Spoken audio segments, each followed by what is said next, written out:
नमस्कार सभी को। मैं लड़की Hindustani academic counsellor of MSW programme in IGNOU. हम जान चुके हैं अब तक की सारी चीजें।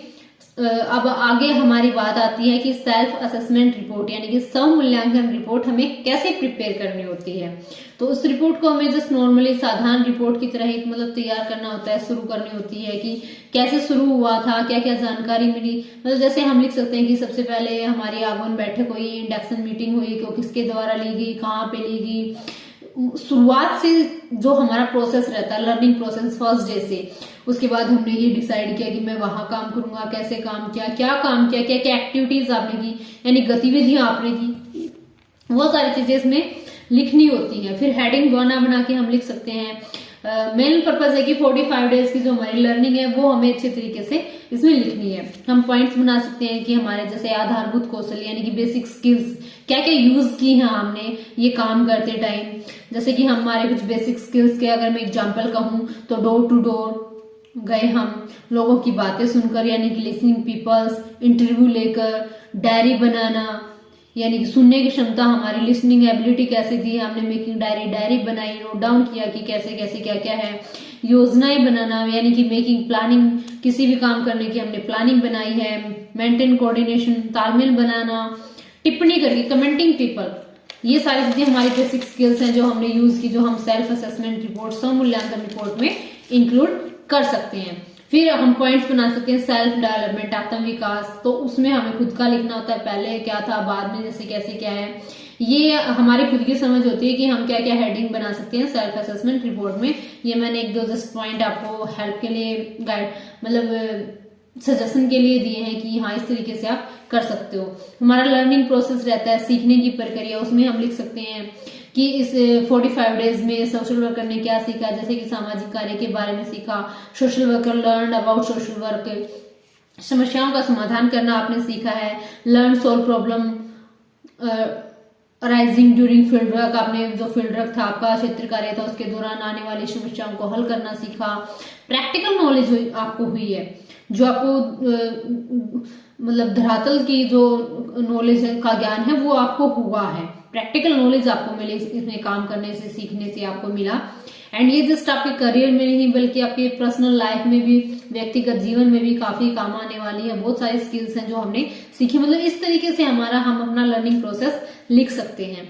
तो ये सारी चीजें थी। देन हम अगर चाहें तो सेल्फ एवल्यूएशन रिपोर्ट का कंक्लूजन कर सकते हैं, अदरवाइज इसमें कंक्लूजन नहीं करें तो ही अच्छा रहता है।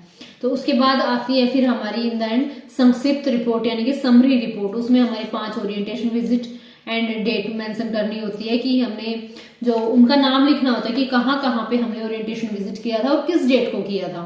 फिर हमारे 45 डेज का समवर्ती दौरे यानी कंकरेंट विजिट आते हैं, किस डेट को हम गए हैं, वो सारी चीजें मेन हेडिंग लिखनी होती है और वो सारी चीजें हमें करनी होती है। उसके बाद आता है हमारा स्त्रांत स्व मूल्यांकन रिपोर्ट यानी कि term and self assessment form. यानी कि वो टर्म प्री टर्म था कि हमें स्टार्ट करने से पहले कितनी नॉलेज थी, क्या क्या सारी चीजें थी। अब हमारा टर्म एंड है तो अभी हमें कितनी नॉलेज है, क्या चीजें, ये सारे क्वेश्चनिंग वगैरह सारी चीजें हमें फिर से वही फिलअप करनी होती है, मैंडेटरी है, छोड़ना नहीं है। फिर हमारी आती है चेकलिस्ट जांच सूची, हमें उसमें हर कॉलम पे टिक करना होता है, कोई भी ब्लैंक नहीं रखना होता। फिर क्षेत्र कार्य पर्यवेक्षक की मूल्यांकन रिपोर्ट होती है यानी कि एवल्यूएशन रिपोर्ट ऑफ सुपरवाइजर, इसको ब्लैंक रखना है क्योंकि आपके कॉलेज के सुपरवाइजर ही लिखेंगे कि ड्यूरिंग फील्ड वर्क 45 डेज में आपने कैसे कैसे क्या क्या किया है, तो उनका रिव्यू वो होगा, इसमें एजेंसी का कोई रोल नहीं रहेगा।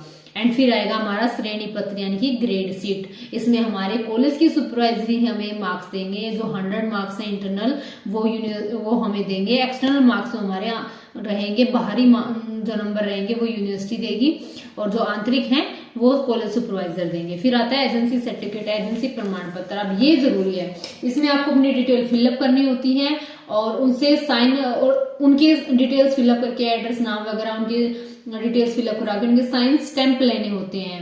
अब आप क्या करेंगे कि अलग से अगर वो लेटर हेड पे आपको टाइप करके प्रिंट करके देते हैं साइन करके तो ठीक है, या फिर वो लेटर हेड पे हैंड रिटन देते हैं तो भी ठीक है।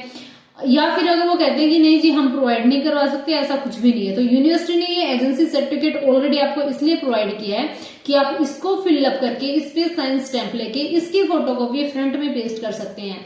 अब आपको करना क्या है, मैंने क्यों बोला था फोटोकॉपी का, वो इसलिए बोला था क्योंकि आपका जो ओरिजिनल वो आपके पास रहना चाहिए। आपके MS 13 के बाद जो 14 फाइल होगी उसमें भी ये सर्टिफिकेट पेस्ट होना है। 15 एंड 16 सेकेंड ईयर में जो फाइल्स रहेंगी उनमें भी ये सर्टिफिकेट पेस्ट होना है। तो अगर वो एक देते हैं तो ओरिजिनल अपने पास रखें, या फिर वो 5 कॉपी ले उनसे कि एक आपके पास रहेगी एज ए प्रूफ, 4 आप 4 फाइल्स में पेस्ट करोगे।